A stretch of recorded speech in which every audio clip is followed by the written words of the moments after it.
Nous vivons dans un monde divisé en nations, avec ses guerres, ses alliances, ses conflits d'intérêts. Mais ici cela n'avait jamais été le cas. Imaginez un instant que l'humanité ait été unifiée sous une seule et même bannière. Pas un simple empire dominant une région comme Rome ou la Grande-Bretagne, mais un véritable empire mondial, sans pays, sans frontières, avec un seul gouvernement, une seule loi, une seule armée. Ce monde serait-il un paradis de paix et d'unité ou une dictature totale, écrasant toute liberté individuelle? Bonjour et bienvenue dans Scénario Alternatif, une chaîne où nous imaginerons différents scénarios uchroniques sur des thèmes très variés. Si tu apprécies ce type de vidéo, n'hésite pas à aimer la vidéo et à t'abonner, c'est très important pour moi. Maintenant, plongeons-nous ensemble dans ce scénario alternatif. Et s'il y avait eu un empire mondial? L'histoire de l'humanité est marquée par des empires qui ont tenté d'unifier de vastes territoires. Alexandre le Grand voulait conquérir le monde connu.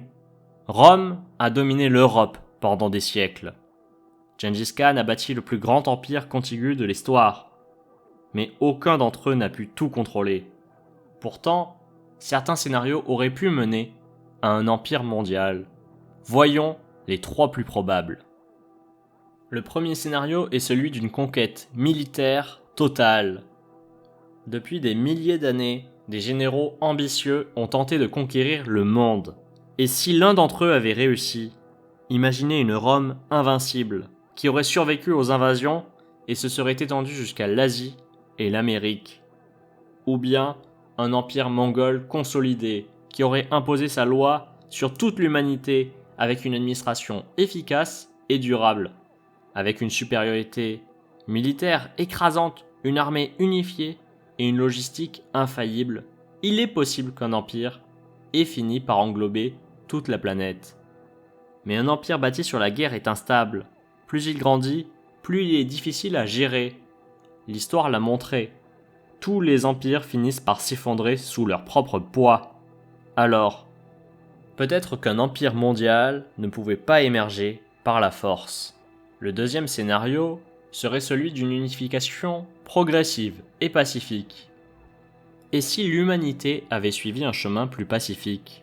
Un monde où les États auraient abandonné progressivement leur souveraineté au profit d'un gouvernement mondial.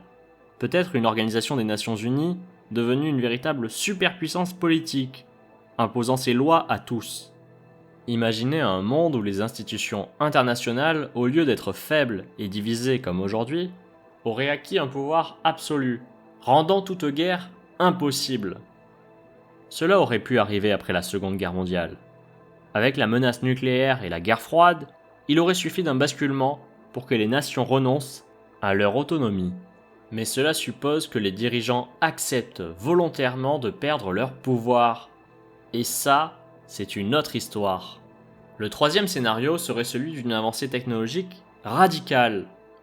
Et si la technologie avait changé la donne? Un empire mondial aurait pu émerger grâce à une avancée technologique prématurée. Une puissance développant des armes si avancées que personne n'aurait pu s'y opposer. Ou encore, une intelligence artificielle prenant le contrôle de toute l'humanité, abolissant toute frontière et toute rébellion. Après tout, dans un monde où tout est connecté, où la surveillance est totale, un gouvernement unique pourrait devenir inévitable. Mais alors, quelle nation aurait eu le plus de chances d'unifier le monde? Si un empire mondial avait émergé dans l'histoire, plusieurs grandes puissances ont dominé des territoires immenses, mais peu en fait auraient réellement pu imposer leurs lois sur toute la planète. Voyons alors trois candidats sérieux et imaginons leurs conséquences sur notre monde actuel. Rome fut l'un des premiers véritables empires multiculturels de l'histoire, contrôlant l'Europe, l'Afrique du Nord et une partie du Moyen-Orient. Et si elle n'était jamais tombée?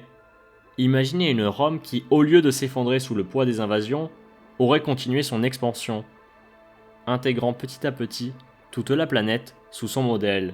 Une Pax Romana étendue à l'échelle mondiale, avec le latin comme langue universelle, une administration ultra efficace et une infrastructure reliant chaque coin du globe. L'humanité entière aurait suivi le modèle gréco-romain, et nous vivrions peut-être aujourd'hui dans des mégalopoles inspirés de l'Antiquité, sous un Sénat global gouvernant chaque aspect de nos vies.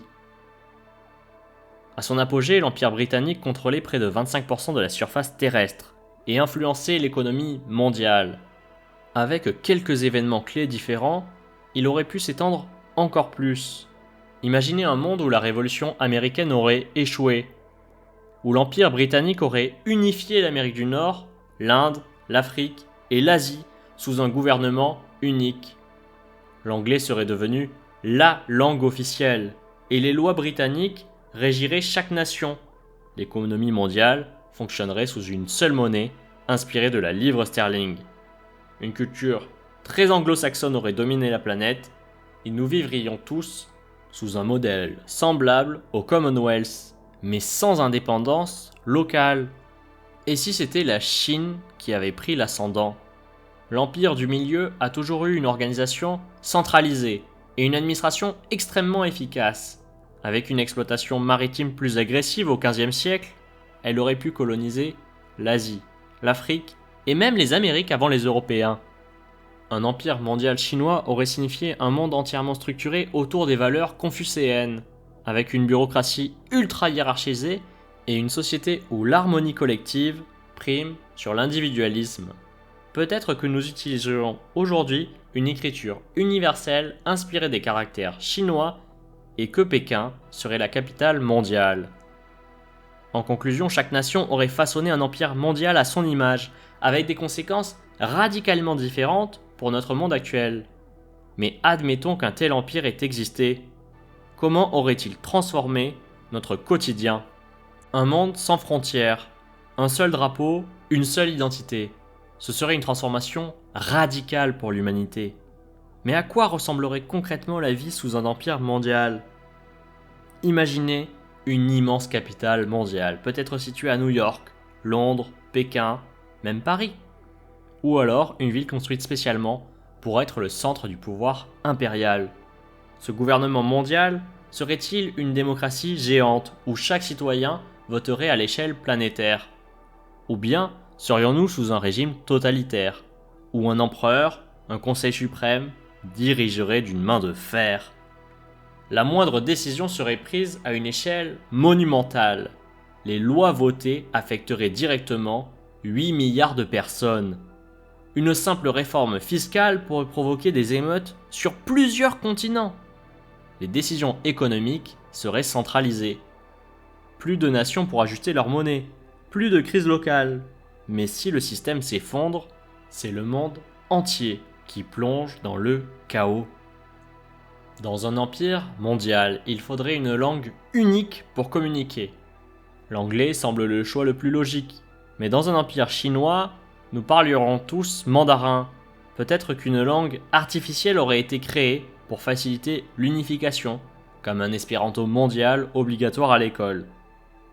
Imaginez une société où votre langue maternelle n'existe plus, où chaque livre, chaque chanson, chaque film est dans une seule langue standardisée.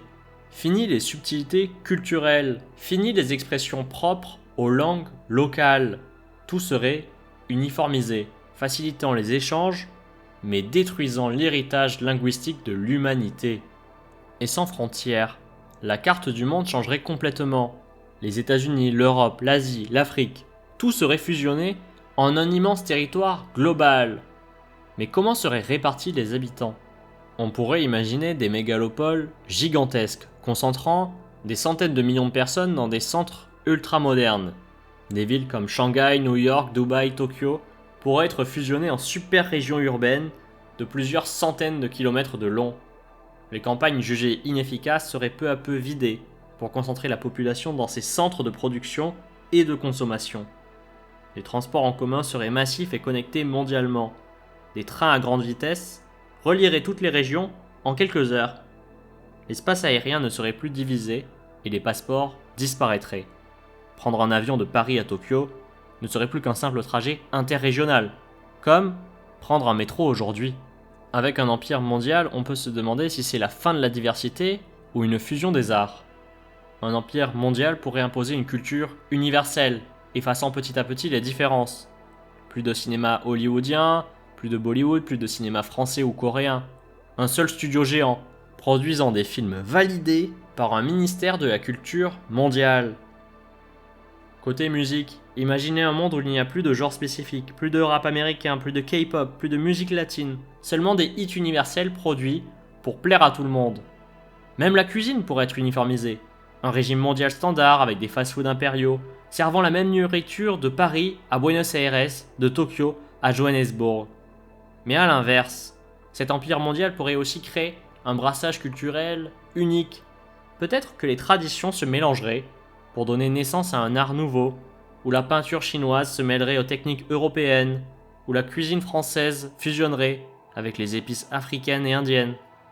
Un monde où tout le monde partagerait le même héritage. Une seule loi, une seule culture, une seule identité. Mais est-ce vraiment souhaitable ? L'humanité est-elle faite pour être unie sous une seule bannière ? Ou est-ce une utopie qui finirait en cauchemar totalitaire ? Par ailleurs, un empire mondial signifierait la fin des guerres entre États, plus de conflits internationaux, plus d'armements nucléaires, plus d'invasions, mais la paix aurait un prix, un contrôle absolu, une armée mondiale, une police unique surveillant chaque individu. Toute rébellion serait impensable. Imaginez alors un système de surveillance généralisé, où chaque citoyen est suivi en permanence pour garantir l'ordre mondial. Certains pourraient penser qu'un empire mondial favoriserait l'innovation en mettant fin à la concurrence entre nations. Mais c'est justement cette concurrence qui a souvent poussé l'humanité à avancer. Sans la guerre froide, aurions-nous mis un homme sur la Lune ? Aurions-nous développé Internet ? Sans cette compétition économique, les entreprises mondiales seraient-elles aussi innovantes ?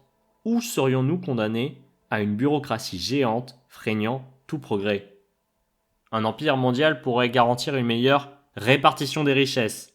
Plus de pays pauvres, plus de nations en crise, en théorie. Mais en pratique, un pouvoir centralisé entraîne souvent des abus. Une élite dirigeante pourrait accumuler toutes les richesses pendant que le reste de la population vivrait sous un contrôle strict. La liberté individuelle existerait-elle encore, ou serions-nous tous des rouages d'une immense machine ? Alors, que retiendrait-on de cet empire mondial ? Un monde sans guerre, sans pauvreté, où l'humanité avance unie ? Ou un cauchemar totalitaire, où toute liberté aurait disparu ? Peut-être que notre monde divisé n'est pas si mal après tout. Peut-être que les conflits, aussi terribles soient-ils, sont le prix à payer pour la liberté et la diversité. Et toi, qu'en penses-tu ?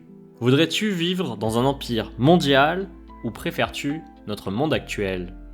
C'était Scénario Alternatif. Si cette vidéo t'a plu, n'oublie pas de laisser un j'aime et surtout de t'abonner.